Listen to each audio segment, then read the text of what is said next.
Mais uma vez, boa noite, que a graça e a paz de Jesus esteja com cada um dos irmãos, amém? É uma alegria para nós receber o Gustavo de volta. Gustavo esteve aqui conosco domingo passado, e Patrícia também está nos visitando pela primeira vez. Seja muito bem-vinda entre nós, que Deus abençoe você. Amém? Vamos refletir na palavra do Senhor. Continuamos aí no Evangelho de Lucas, no capítulo 11, versículos 1 até o versículo 13. Evangelho de Lucas, capítulo 11, verso 1 até o 13. Abra sua Bíblia, mantenha ela aberta durante a exposição, acompanhe a palavra do Senhor, vamos refletir nela. Lucas 11, do verso 1 até o verso 13.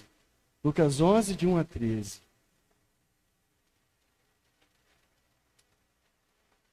Amém? Todos encontraram? Vamos ler com fé a palavra do Senhor. Jesus estava orando em certo lugar, e quando terminou, um dos seus discípulos lhe pediu: Senhor, ensina-nos a orar, como também João ensinou os discípulos dele. Então Jesus disse: quando vocês orarem, digam: Pai, santificado seja o teu nome, venha o teu reino, o pão nosso de cada dia dá-nos diariamente. Perdoa-nos os nossos pecados, pois também nós perdoamos a todo o que nos deve, e não nos deixes cair em tentação. Jesus disse ainda: se um de vocês tiver um amigo e for procurá-lo à meia-noite, dizendo: amigo, me empresta 3 pães, porque outro amigo meu chegou de viagem e eu não tenho nada para lhe oferecer. E se o outro lhe responder lá de dentro: deixe-me em paz, a porta já está fechada, eu e os meus filhos já estamos deitados, não posso me levantar para lhe dar os pães. Digo a vocês que se ele não se levantar para dar esses pães por ser seu amigo, ele o fará por causa do incômodo e lhe dará tudo de que tiver necessidade. Por isso digo a vocês: peçam e lhes será dado, busquem e acharão, batam e a porta será aberta para vocês. Pois todo o que pede recebe, o que busca encontra, e a quem bate, a porta será aberta. Quem de vocês, sendo pai, daria uma cobra ao filho que lhe pede um peixe? Ou daria um escorpião ao filho que lhe pede um ovo? Ora, se vocês que são maus sabem dar coisas boas aos seus filhos, quanto mais o Pai Celeste dará o Espírito Santo aos que lhe pedirem. Até aqui a palavra do Senhor. Vamos orar mais uma vez. Pai, obrigado pela tua palavra revelada e claramente exposta a nós. Obrigado, Senhor, por vivermos em um país que nós temos a liberdade de publicamente ler a tua palavra, refletir sobre ela, aprender sobre ela, sem sermos perseguidos. Obrigado, Senhor. Fala mais uma vez através da tua palavra nos nossos corações. Que haja muito do Senhor e muito pouco de mim nessa exposição. E seja conosco, Senhor, mais uma vez. É o que eu te peço, no nome do teu Filho Jesus. Amém. Amém.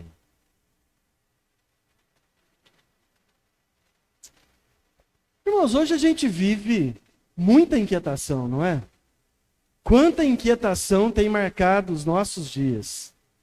Todo mundo, crianças, adolescentes, adultos, vivem mergulhados em uma velocidade de informação que não permite pausa para nada, não permite silêncio ou espera.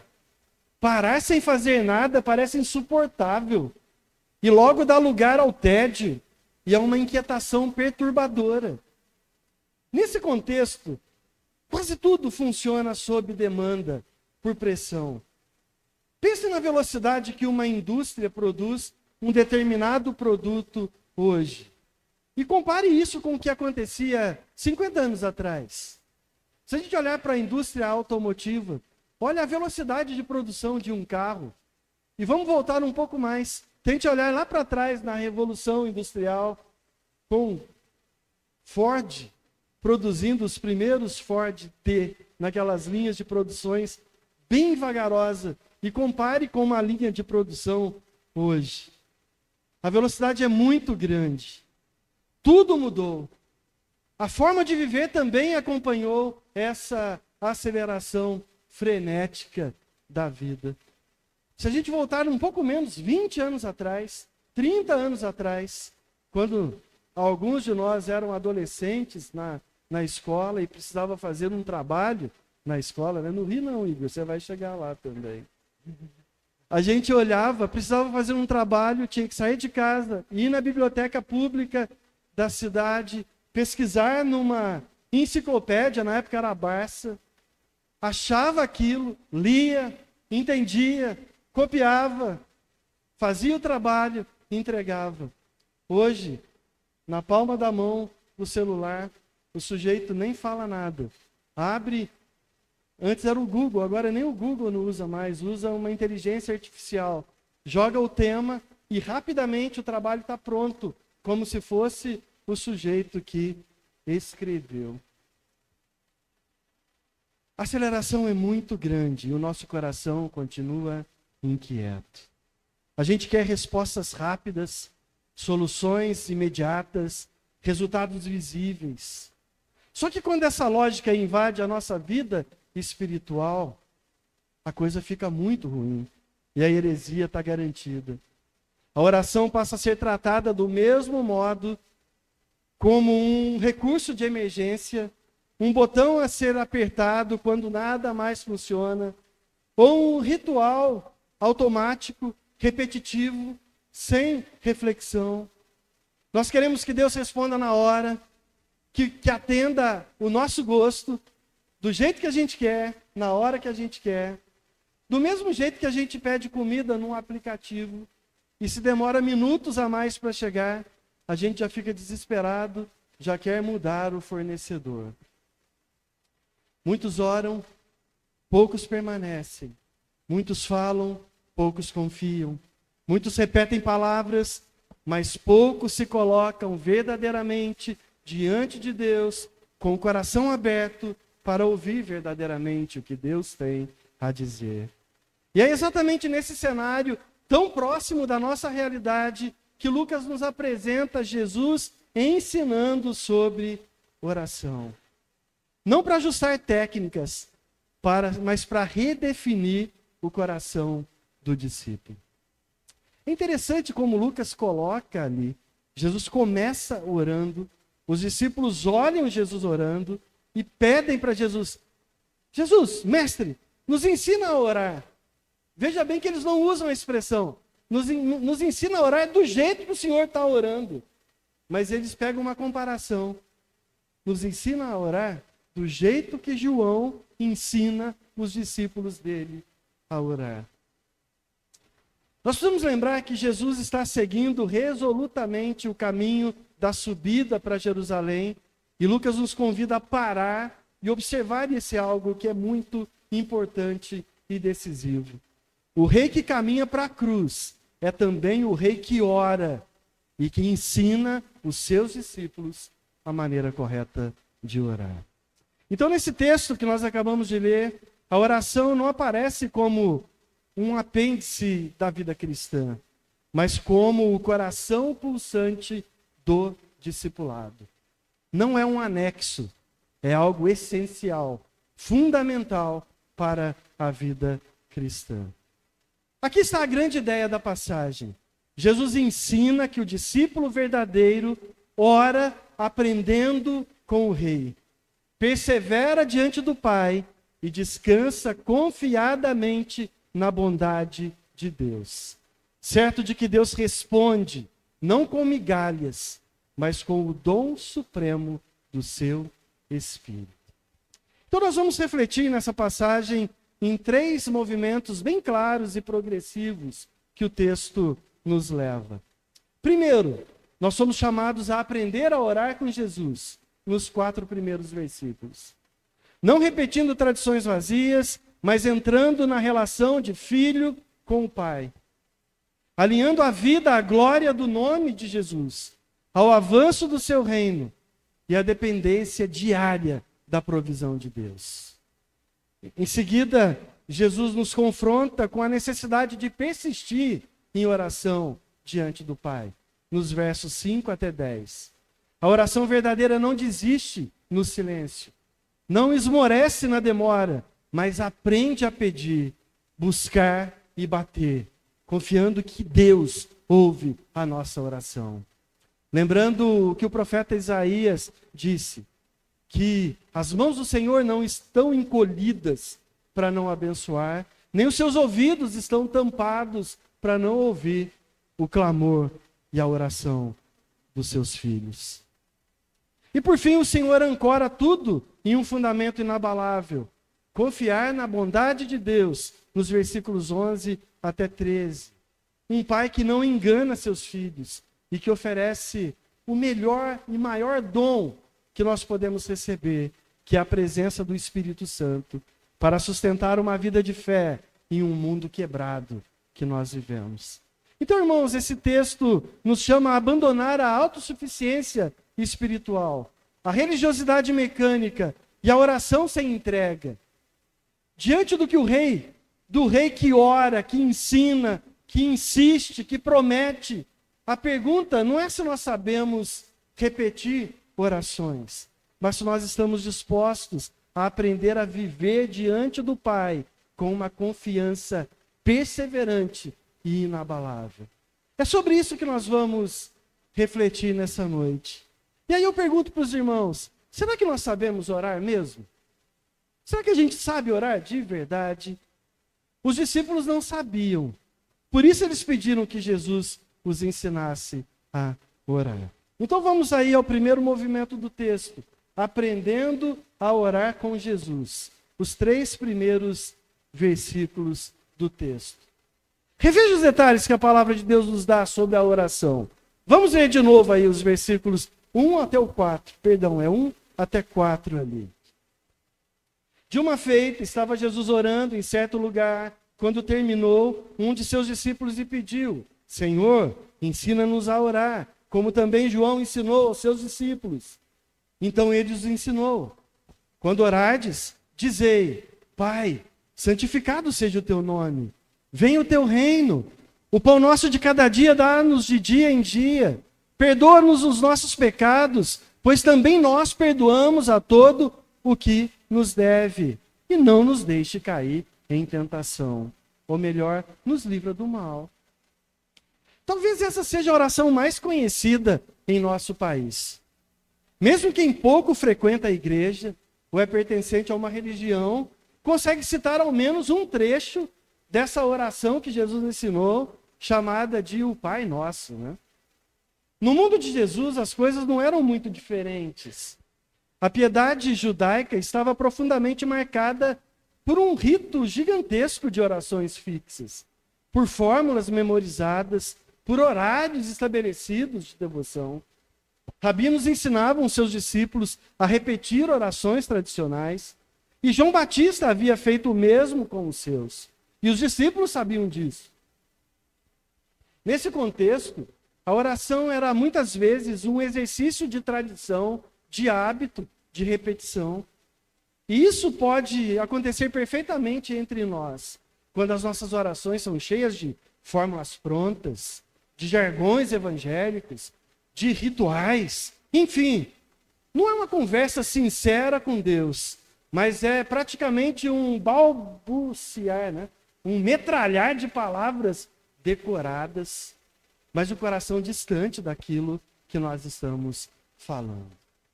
É justamente nesse cenário que o pedido dos discípulos ganha força. Quando eles observam Jesus orar, eles percebem que existe alguma coisa diferente. Não apenas palavras decoradas, mas uma relação viva com Deus. E por isso eles pedem: Senhor, nos ensina a orar. O ensino de Jesus sobre a oração começa de forma profundamente significativa. Não com uma explicação, mas com uma cena. Lucas nos mostra Jesus orando.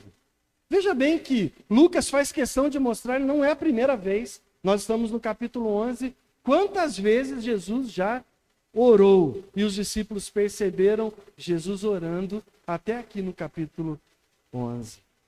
Antes de qualquer palavra dita aos discípulos, eles observam Jesus orando, Jesus fazendo. Eles veem o Mestre em comunhão com o Pai. Irmãos, a escola da oração nasce da contemplação do Cristo, do Deus presente, do homem Deus, que se prostra diante do Pai em oração. Não é por acaso que o pedido dos discípulos não foi ensina-nos a pregar, nem ensina-nos a fazer milagres, mas o pedido deles para Jesus foi: Senhor, ensina-nos a orar. Eles perceberam que havia uma relação direta entre a vida de oração de Jesus e a autoridade, a clareza, a força do ministério. Como destaca o pastor Carlos Oswaldo Pinto, o rei exige que os seus discípulos aprendam a confiar na bondade de Deus por meio da oração. E essa exigência começa pelo exemplo do próprio Senhor Jesus. Lucas, mais do que qualquer outro evangelista, apresenta Jesus como filho do homem plenamente dependente do Pai. Ao longo de todo o evangelho, Jesus ora nos momentos decisivos da sua missão. Então eu pergunto para os irmãos, se Jesus Cristo, o homem perfeito, o Filho eterno de Deus, não abriu mão da oração, quanto mais nós, marcados por fraquezas e limitações, não precisamos orar. A ausência de oração não é sinal de maturidade, mas de autossuficiência enganosa. É uma autossuficiência tão tola que com certeza vai levar quem age desse jeito à ruína, ao distanciamento, para longe de Deus, achando que Ele próprio é Senhor da sua vida e não o Senhor Jesus. Então, quando Jesus começa a ensinar os seus discípulos a orar, a primeira palavra é decisiva: Pai. Aqui acontece uma ruptura profunda com a espiritualidade comum do Antigo Testamento. Essa intimidade de um filho para com o pai não estava presente nas orações decoradas do judaísmo. Agora, por meio de Cristo, os discípulos se aproximam não de um Deus distante, que ninguém ousava nem a pronunciar o seu nome, mas de um Pai gracioso, amoroso, acessível, que se relaciona conosco. É se dirigir a Deus como Pai reconciliador, conhecido por meio de Jesus, não apenas como Criador. Essa relação de filho, ela molda toda a nossa oração. Ao pedirmos que o nome de Deus seja santificado, o discípulo expressa seu desejo de que o caráter e a glória de Deus sejam reconhecidos no mundo, acima de qualquer coisa. Ao orar pela vinda do reino, ao reconhecimento e o desejo de que o governo de Deus se manifeste sobre toda a terra, sobre o mal, sobre o pecado, sobre a história. Quando eu peço, venha o teu reino, eu estou reconhecendo que o Senhor é rei, Ele é soberano e Ele governa sobre todas as coisas. A oração deixa claro que não existe verdadeira espiritualidade onde Deus é apenas um meio para satisfazer os desejos humanos. Orar é alinhar a vida à glória do Pai, ao avanço do reino e à sua vontade soberana. Jesus é rei, não nós. Jesus governa, não o nosso desejo. Em seguida, Jesus ensina a seus discípulos algo que nós necessitamos muito, o nosso sustento diário, o pão de cada dia. Não se trata de um detalhe menor, mas de uma lição espiritual profunda aqui. O discípulo ora como peregrino, não como um acumulador. Ele aprende a viver em dependência diária com Deus. A lição do maná no deserto, de ter a porção apenas para o próprio dia, ensina muito sobre isso. E os judeus, na época de Jesus, conheciam muito bem.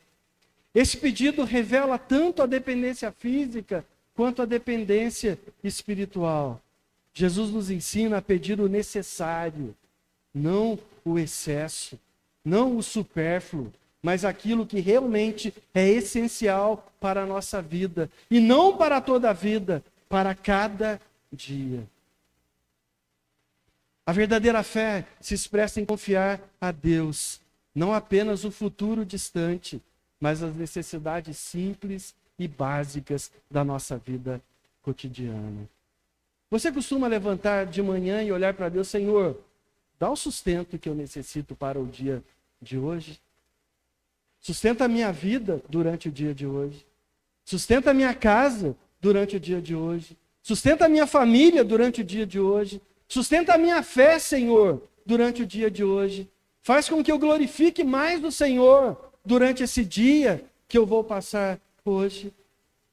Talvez seja a primeira oração que nós devemos fazer na manhã, a hora que nós levantamos. Confiar que é o Senhor que supre as nossas necessidades mais básicas da vida. É ter a segurança de que o Senhor que sustenta o básico, sustenta tudo aquilo que nós precisamos para viver. Assim como Israel dependia do maná diário no deserto, se guardasse para o outro dia, virava bicho, o discípulo aprende que não vive de reservas, mas vive da fidelidade constante do Pai. É tão difícil a gente pensar assim, né? A gente está tão preocupado. A gente está empregado hoje, está preocupado com... Vamos pegar uma coisa real, o IPVA, que em Minas vai vencer em março. O que eu vou fazer para arrumar o dinheiro para pagar o IPVA que vence em março? Mas não agradece que Deus te deu um carro para usar hoje. E que é Ele que sustenta a sua vida. E mais profundamente, esse pedido aponta para o próprio Cristo, o verdadeiro pão do céu, aquele que sustenta a nossa vida aqui e por toda a eternidade. Aprender a orar com Jesus não é aprender um método mecânico, nem repetir fórmulas prontas. É aprender a viver como filho, em submissão, em dependência, em confiança. A oração deixa de ser um hábito religioso vazio e se torna o lugar onde o coração descansa nos braços do Pai, onde o coração é alinhado ao reino, a vontade é moldada pela glória de Deus e a vida é sustentada dia após dia pela bondade do Pai, que é todo bom. Na sequência, Jesus ensina que a oração também passa pelo perdão e pela luta espiritual. Ao pedir perdão, o discípulo reconhece a sua condição de pecador e que continuamente depende da graça e da misericórdia de Deus. Não se trata de conquistar o perdão, mas de viver consciente que eu preciso do perdão de Deus e eu também preciso perdoar. Confessa a condição de perdoar o outro para ser perdoado por Deus. Em outros momentos, Jesus ensinando no templo, ele olha para quem estava presente e pede: reflete. Você tem alguma coisa contra alguém? Se você tem, não vem aqui entregar a sua oferta no templo. Vai lá, reconcilia com o teu irmão, porque senão nem as suas ofertas vão ser aceitas diante de Deus. Aquele que não perdoa, não recebe o perdão de Deus. Nós amamos, porque Ele nos amou primeiro. Nós precisamos perdoar para que os nossos pecados sejam perdoados diante de Deus. Esse perdão recebido transforma a maneira como o discípulo se relaciona com o próximo. Quem foi alcançado pela graça não pode viver retendo graça no seu coração. Se eu fui alcançado pela graça, se a minha vida está cheia da graça de Deus, por que não estender a mão e perdoar aquele que peca contra mim? Quem foi perdoado por Jesus não pode ficar alimentando rancor no coração e não perdoar quem peca contra ele. O chamado do ensino da oração de Jesus é: perdoe. Perdoe. Eu não sei se você está guardando rancor de alguém ou de alguma coisa, mas o chamado de Deus para você é: perdoe. Não se faça por juiz sobre a vida do outro. Perdoe, para que o Senhor possa perdoar os seus pecados também. Em seguida, ao pedir livramento da tentação, do mal, o discípulo confessa a sua fraqueza espiritual e a sua total dependência da proteção de Deus. Orar aqui é admitir que não somos autossuficientes, que o mundo é hostil, que o pecado é real, que o mal existe, está presente, nos rodeia, tenta nos engolir a cada instante, e que somente o Pai pode nos guardar e nos livrar do mal. A oração, portanto, nos mantém humildes, vigilantes, dependentes de Deus. Eu não sou capaz de me livrar do mal, seja do mal natural, seja do mal circunstancial, ou o mal moral. Nós não somos capazes de nos livrar dele. A pandemia parece que está ficando cada vez mais distante, né? Mas volte aí o seu olhar 5 anos atrás, o desespero que bateu em tanta gente, quantas perdas por causa de um vírus que ninguém vê. O medo de tossir ou de estar perto de quem estava tossindo. Olha o desespero que batia na vida das pessoas. Um simples vírus que ninguém via, botava na cova gente famosa, gente rica, gente bonita, gente cheia de energia, gente cheia de sucesso, gente cheia de planos. Quantas pessoas foram mortas por causa desse mal?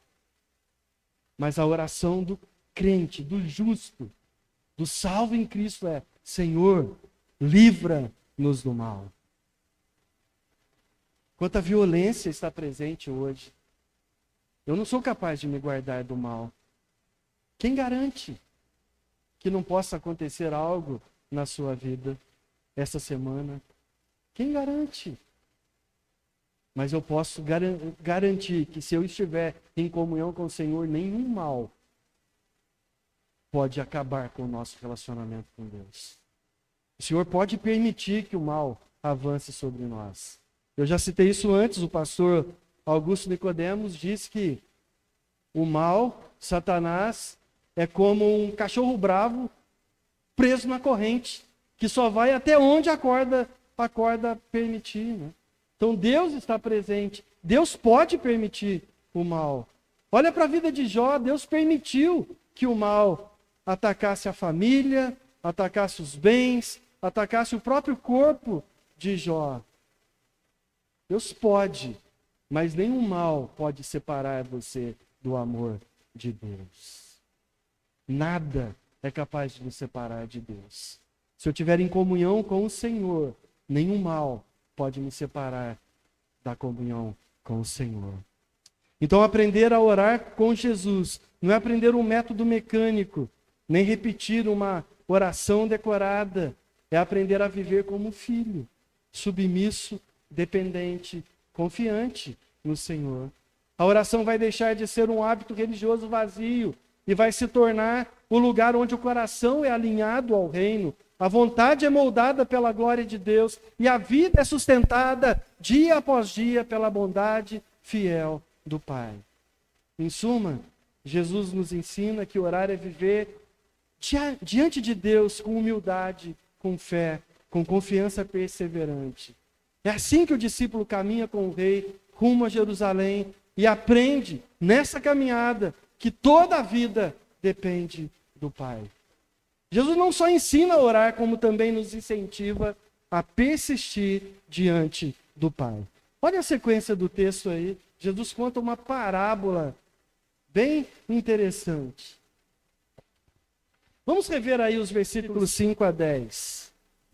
Disse-lhes ainda Jesus: qual dentre vós, tendo um amigo, e este amigo for te procurar à meia-noite, e lhe disser: amigo, me empresta 3 pães, porque um outro amigo chegou de viagem na minha casa, me procurou e eu não tenho nada para oferecer a ele. E o outro lhe responde lá de dentro, dizendo: não me importunes, a porta já está fechada. Olha a hora, para de ser chato. Os meus filhos estão comigo, já estão deitados. Eu não posso levantar daqui para te dar pão. Eu digo a vocês que se ele não se levantar para te dar pão, por ser seu amigo, ele vai fazer por causa da importunação. E vai dar tudo o que você tiver necessitado. Por isso eu vos digo: pedi, dar-se-vos-á. Buscai, achareis. Batei, abrir-se-vos-á. Pois todo o que pede recebe, o que busca encontra, e quem bate, a porta será aberta.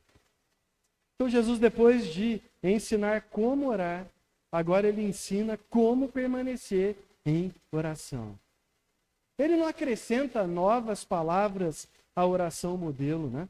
Talvez se você for orar para essa oração, na visão de um outro evangelista, de Mateus, a gente tem ela bem maior aí, bem mais completa, né?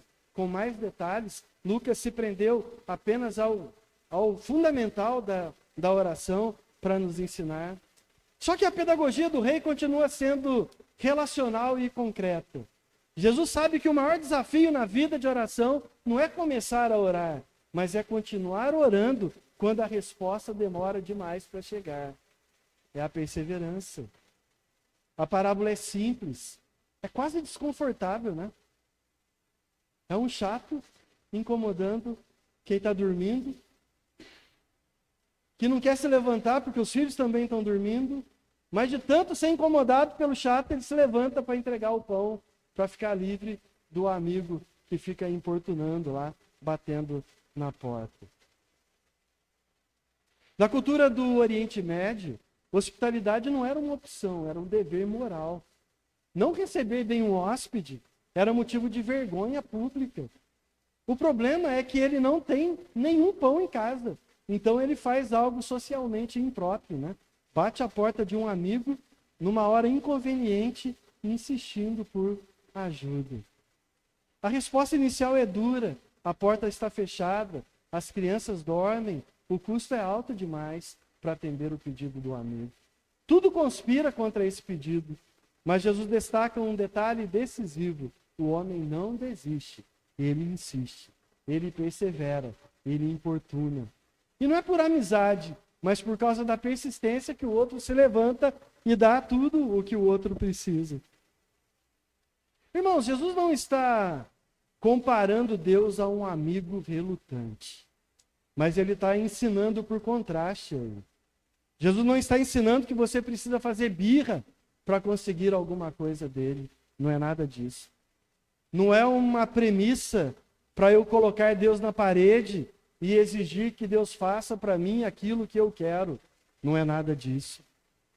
O que Jesus quer ensinar é que se até um homem cansado, limitado e egoísta responde à insistência, quanto mais o Pai, que é bom, atento e amoroso, vai responder à oração dos seus filhos. A parábola não exalta a ousadia humana, mas exalta a bondade de Deus, que convida à perseverança. Aqui Jesus corrige uma distorção comum sobre a oração. Persistir não é colocar Deus na parede, torcer o braço de Deus para vencer a resistência dele. Persistir é permanecer dependente, é recusar-se a abandonar o lugar da confiança, é permanecer diante de Deus em todo o tempo, em toda a situação da nossa vida. Não é se lembrar de Deus só na hora do aperto, na hora da necessidade, é manter uma vida constante de dependência no Senhor. Oração é permanecer fiel, mesmo que a resposta não pareça estar próxima de nós. A oração perseverante não muda Deus, ela muda o coração do discípulo, moldando-o à vontade de Deus. Às vezes Deus quer ouvir a insistência para que o seu coração seja moldado pelo Senhor.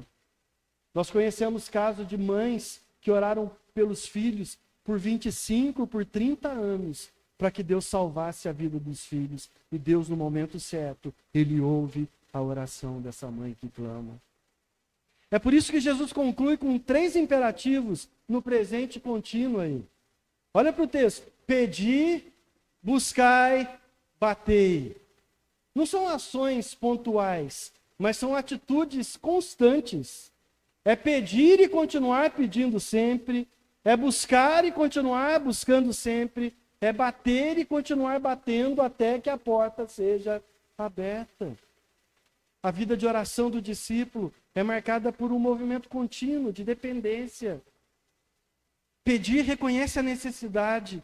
Buscar expressa o desejo do nosso coração. E bater revela uma expectativa confiante. E a promessa é clara, direta e consistentemente encorajadora. Quem pede acontece o quê? Recebe. Quem busca, encontra. Quem bate, a porta se abre. Não é uma promessa de satisfação irrestrita dos desejos humanos, mas é uma promessa da fidelidade do Pai em responder conforme a sua bondade e a sua sabedoria. Deus pode não dar exatamente o que nós pedimos, mas sempre dará o que é melhor para os seus filhos. Acho que a maioria de nós aqui já temos filhos, tivemos filhos pequenos ou tem filhos pequenos. Imagina quando você vai no shopping com uma criança e você passa de frente para aquela loja gigante de brinquedo. Eu quero. O pai compra tudo que o filho está pedindo por causa disso? O pai compra? Não. Por quê? Porque ele sabe da necessidade do filho. Será que o meu filho precisa de todo o brinquedo que ele pede na porta da loja, tentadora, com 1 milhão de brinquedos diferentes? Não. Mas o pai nunca recusa de atender a necessidade que ele reconhece que o filho tem.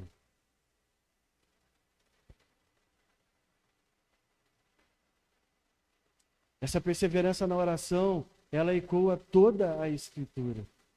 Abraão intercede repetidamente por Sodoma. O Senhor ouve a oração. Moisés clama incessantemente pelo povo no deserto e Deus ouve a oração. Ana derrama sua alma diante do Senhor e Deus ouve a oração. Nos Salmos, o clamor se repete até que a esperança seja renovada. No Novo Testamento, Paulo exorta a orar sem cessar. O próprio Jesus persevera em oração no Getsêmani, submetendo a vontade dele ao Pai. Então, persistir em oração não é sinal de incredulidade, mas é sinal de uma fé madura. É confiar que Deus ouve, mesmo quando o silêncio parece que é grande demais. É permanecer diante do Senhor, do Pai, não porque ele seja difícil de convencer, mas porque não há outro lugar para onde ir, a não ser cair de joelhos perante o Pai. Hoje nós refletimos de manhã sobre o Salmo 73, um salmo escrito pela família de Asaf, e ele fala o seguinte: não há ninguém para ser adorado que não seja o Pai. Não há ninguém além de ti. Não tem outro lugar que um filho pode correr em primeiro lugar que não seja para os braços do Pai. A insistência não revela um pai fechado, inacessível, mas um coração que se recusa a viver longe da presença daquele que é a única fonte de pão verdadeiro, que é o Senhor nosso Deus. Aquele que aprende a orar com Jesus, que persevera em comunhão com o Pai o tempo todo, descobre que a oração não é um exercício de ansiedade, mas é um caminho de confiança, porque quem ora assim aprende, pouco a pouco, a descansar na bondade de Deus, que sempre dá o que é verdadeiramente bom aos seus filhos. Vamos para a última parte do texto aí, versículos 11 até o 13, confiando na bondade de Deus. Vamos ler de novo, versículos 11, 12 e 13.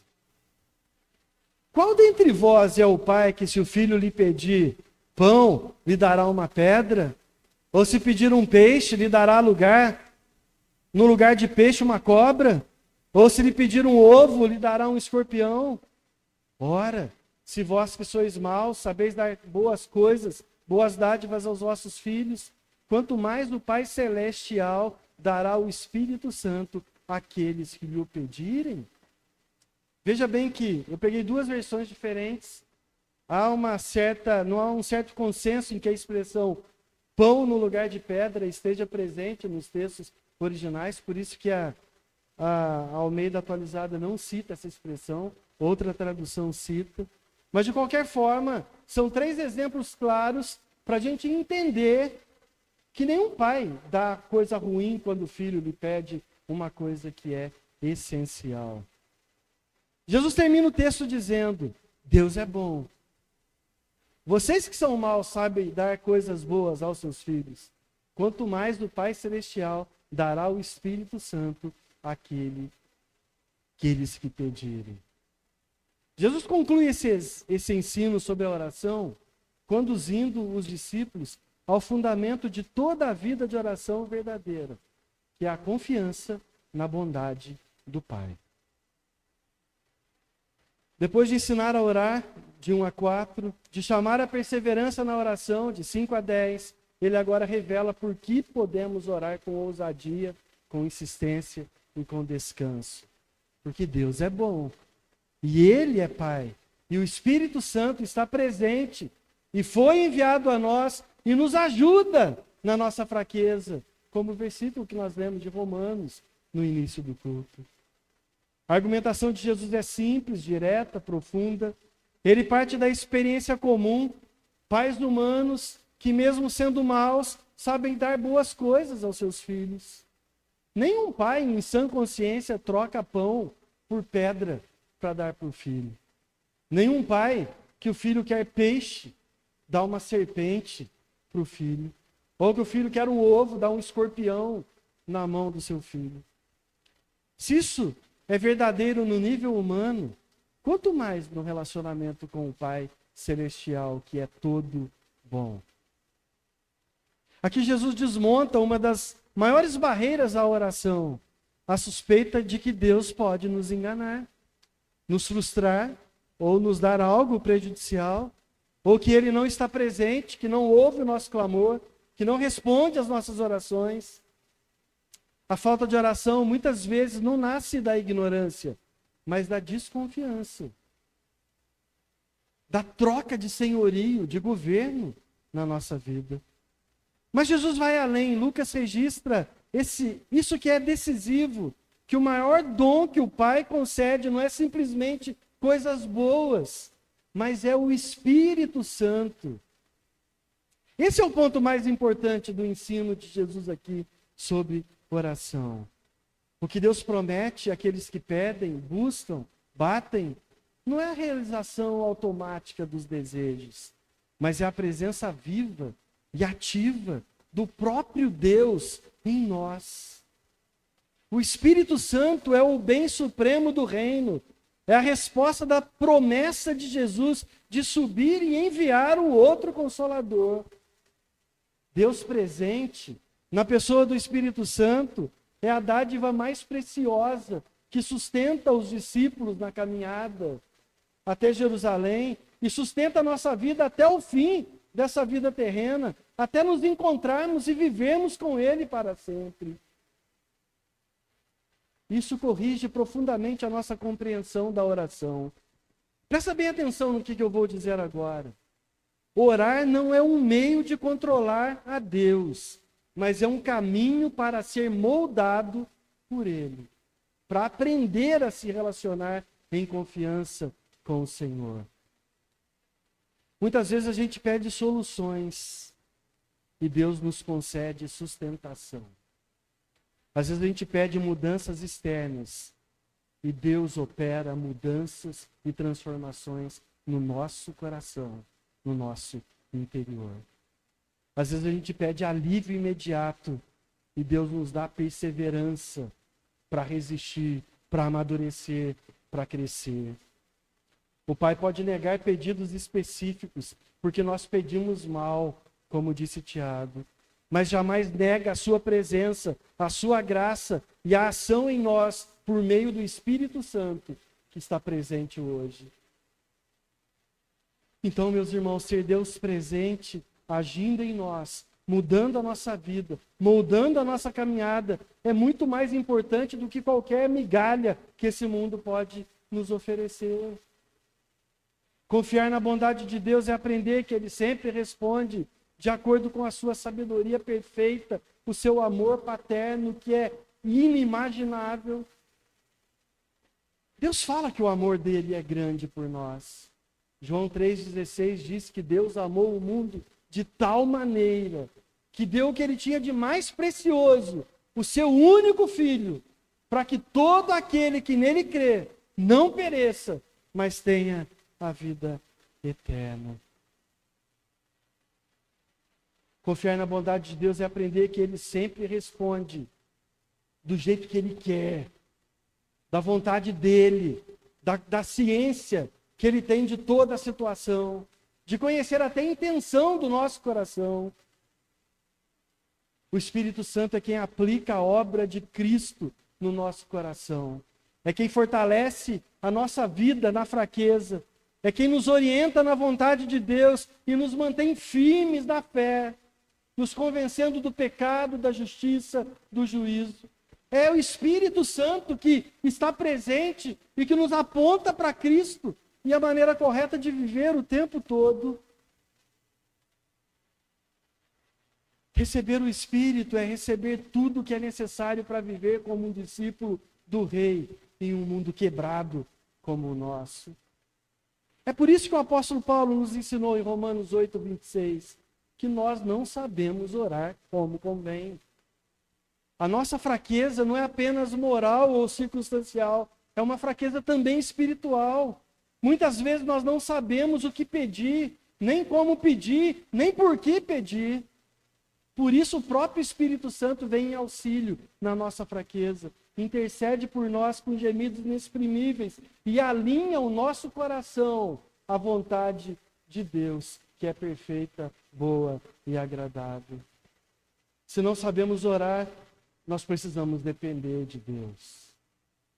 Precisamos abandonar a autoconfiança espiritual, a ilusão de maturidade que dispensa a oração e nos lançar humildemente sobre a graça do Pai. Nós precisamos orar não apenas pedindo respostas, mas pedindo direção para a nossa vida. Não apenas pedindo soluções, mas pedindo que o Senhor nos torne cada vez mais submisso a Ele e à palavra dEle. Nós precisamos não orar apenas por livramento, mas por mudança no nosso próprio coração, que é o pior inimigo que nós temos. Porque ele é enganoso e terrivelmente corrompido. Orar, portanto, não é demonstrar força espiritual, mas é confessar fraqueza diante de Deus. É reconhecer que sem o Espírito, até as nossas orações se tornam tortas, ansiosas e egoístas. Mas com o Espírito Santo, até o silêncio se torna oração. Até o gemido se transforma em clamor aceitável diante de Deus. É assim que o Pai, em sua bondade, sustenta os discípulos do Rei, enquanto caminham nesse mundo perdido, aguardando a plena manifestação do reino de Deus. E desse jeito Jesus encerra esse ensino, mostrando que a oração do reino não termina no pedido, mas no descanso, na confiança nos braços do Pai. Quem ora, aprende a confiar. Quem confia, aprende a esperar a vontade de Deus. E quem espera, descobre que nunca está sozinho, porque o Pai sempre dá o que é verdadeiramente bom aos seus filhos. A oração deixa de ser uma ansiedade religiosa e se torna uma confiança de filho. Filho que tem o Pai como único herói poderoso. Por isso confia que tem a vida sustentada dia após dia pela bondade do Deus que nunca falha e que sempre está presente e ouve a nossa oração. Então, diante de tudo isso que nós ouvimos, a pergunta não é se nós sabemos falar sobre oração, mas se nós vamos reorganizar a nossa vida a partir da oração. Não é se nós sabemos repetir um conjunto bonito de palavras que encanta os ouvidos de quem está por perto e escuta, mas é se realmente nós cumprimos o que Jesus mandou fazer, que é orar sem cessar, tendo isso como base para a nossa vida nesse mundo caído. Isso começa com escolhas simples e profundamente espirituais. Nós precisamos separar tempo real para estar com o Pai, não apenas quando a crise aperta, mas como prioridade na nossa vida. Silenciar outras vozes para ouvir a voz de Deus. Resistir à pressa, que transforma a oração em tarefa cumprida e não em comunhão buscada e cumprida diante de Deus. Orar menos apressado, menos performático, mais verdadeiro, mais sincero, mais genuíno. Talvez isso exija, por um determinado tempo, desligar telas, desligar o celular, ajustar agendas, rever hábitos, admitir que muitas das vezes nós não oramos porque nós confiamos mais em nós mesmos do que em Deus. Às vezes a gente não ora porque parece que está tudo bem, que eu estou dando conta de tudo, está dando tudo certo, então para que orar? Quem sabe participar mais das reuniões de oração na igreja? Terça-feira tem oração de novo aqui no templo. E aí? Está disposto a vir? Não precisa responder. Responda vindo na terça-feira. Essa passagem também nos chama a perseverar quando não há respostas imediatas. Na semana que começa, alguns vão continuar orando pelas mesmas lutas, pelas mesmas pessoas, pelos mesmos pecados que ainda insistem em permanecer. O confronto aqui é claro. Desistir da oração não é neutralidade, é incredulidade disfarçada de cansaço. Mas o encorajamento é maior. O pai não se irrita com filhos que voltam, que insistem, que batem mais uma vez na porta, que importunam, que perseveram. A perseverança nos torna dignos diante de Deus, porque é o Senhor que nos incentiva a orar. A insistência, a perseverança revela a nossa dependência ao Senhor. Por fim, nós somos chamados a confiar que Deus está trabalhando, mesmo quando a gente não está vendo o resultado rápido. Talvez Ele não mude imediatamente as circunstâncias, mas Ele está mudando você. Talvez não remova o espinho, mas esteja fortalecendo a sua fé. Caminhar nessa semana confiando na bondade do Pai é orar mesmo com o coração pesado. É obedecer mesmo sem estar vendo respostas claras. É continuar mesmo quando a vontade é de parar. É continuar mesmo quando faltam palavras. E fazer isso não sozinhos, mas sustentado pelo Espírito Santo que Deus concedeu generosamente aos seus filhos e que está presente conosco em todo o tempo, em todo lugar, tem todo o poder. Sabe por quê? Porque o Espírito Santo é Deus. Portanto, irmãos, saia daqui não com culpa, mas com direção, com vontade, não com medo, mas com esperança. Volte-se na presença do Pai em oração. Bata mais uma vez. Insista mais um pouco. Confie de novo. Porque aquele que nos chamou a orar é o mesmo que promete sustentar seus filhos até o fim. É aquele que diz: eis que estou convosco todos os dias até a consumação dos séculos. Vamos orar? Que o Senhor nos abençoe. Que a palavra de Deus traga mudança para o nosso coração. Senhor, obrigado pela tua palavra que nos desafia mais uma vez. E mais uma vez, Senhor, nós insistimos, nós perseveramos diante do Senhor. Ouve a nossa oração. Desperta o nosso coração para que nós possamos a cada dia estar mais perto do Senhor. Nos molda, nos transforma pela Tua palavra. Nos torna cada vez mais parecidos com o Teu Filho Jesus. Nos ensina, Senhor, a parar, a calar todas as vozes que insistentemente querem tirar a nossa atenção na correria da nossa vida, para podermos ouvir a voz mais preciosa, que é a Tua voz, falando em nosso coração.